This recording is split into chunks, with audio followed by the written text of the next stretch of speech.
Good morning everyone, today we're going to be talking about all the different campaigns which are kicking in right after this maintenance. But before we jump into all of that, if you're new to the channel, I upload NGS content daily, so if you do play this game, I would really appreciate a subscribe as it really helps out the channel. Anyway, without further ado, let's begin the video.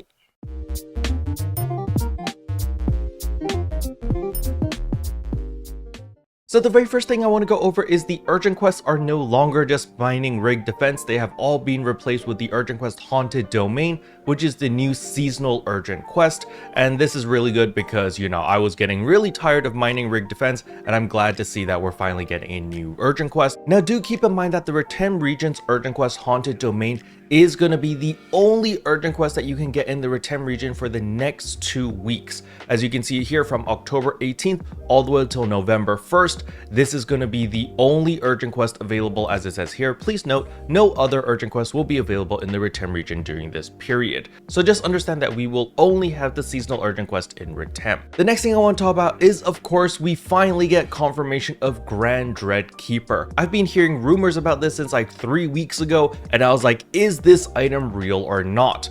And we finally get confirmation that it is real. Grand Dread Keeper is going to be an actual item added into the game. Now the servers aren't up yet, however the moment they do go live, I will be checking out what the stats actually are and seeing whether it's worth upgrading to it or not. Because I believe in order to make Grand Dread Keeper, you are going to need to do Dual Quest Phase 3, because you're going to need that special capsule that only drops in Dual Quest. So that is going to be a huge barrier to entry. The main thing I'm going to be keeping my eye on is if Grand Dread Keeper is sellable, and if it is sellable, what is the price?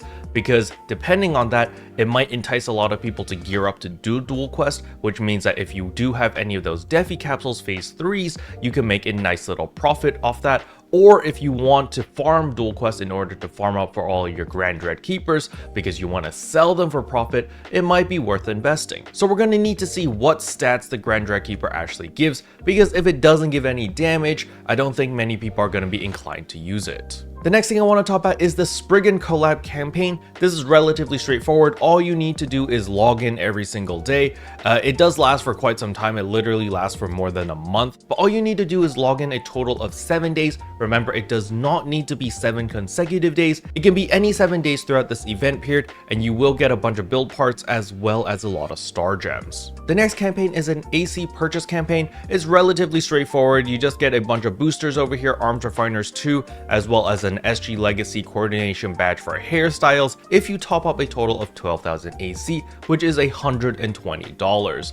This is a tall ask again. Personally, I would not top up this much AC just for the bonus items.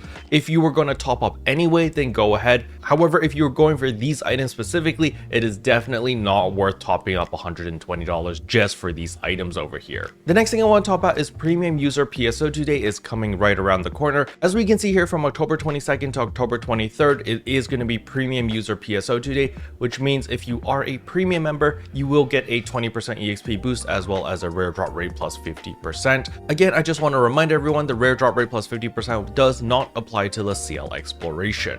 Now, with all the campaigns out of the way, what is actually coming into this update? Well, we actually do have the seasonal event over here, so that is the Halloween 2023. So of course we are getting the seasonal shop, which is pretty awesome. A lot of new things to buy. We're getting the new seasonal weapons over here. So if you are planning to farm in any of the combat zones, you can definitely use this. Remember, you can always use multiple copies of the same weapon or the same series in order to increase your fixa level. So the seasonal weapons are really good weapon series to actually get very high fixas on them, since they tend to drop fairly often. The next thing is, of course, we are getting a special scratch. So this is a free-to-play scratch. All you need to do is just simply play the game and you do earn these tickets. There's going to be various ways. I'll cover that in tomorrow's video. But yeah, you just earn these tickets, and that way you'll be able to obtain a lot of free cosmetic items, weapon camos, as well as star gems. Next up is, of course, the new urgent quest Haunted Domain. This is the new seasonal urgent quest, so it does have a pretty interesting concept where there's going to be like red mobs and blue mobs. Again, I will cover this in a future video once I figure out all the mechanics, but it shouldn't be too difficult. I think it's going to be relatively straightforward. Next up is, of course, the new Dual Quest Phase 3. So as I said earlier, this is how you're going to be obtaining your Grand Dread Keepers, because you're going to need to fight this boss and defeat it in order to get the material needed to craft Grand Dread Keeper. But again, we do need to see the stats of Grand Dread Keeper in order to determine whether it is worth farming for. Next up is a new high rank sector and Makee lower level combat sector, and more so we are going to need to check for Tem Al Noth, but nevertheless this is really nice for me because I want a new high rank combat zone so that I can farm here. Next up, we are also getting a new mission pass season 25, so there's a bunch of new goodies over here that I'm definitely going to pick up. And last but not least is of course the Spriggan collaboration as well as the Scratch. Now speaking about the Spriggan AC Scratch, there are some pretty notable items over here, mainly the weapon camos over here. So there's the fighting knife, the handgun, the psychic bow looks really cool, the shotgun, as well as the pistol carbine.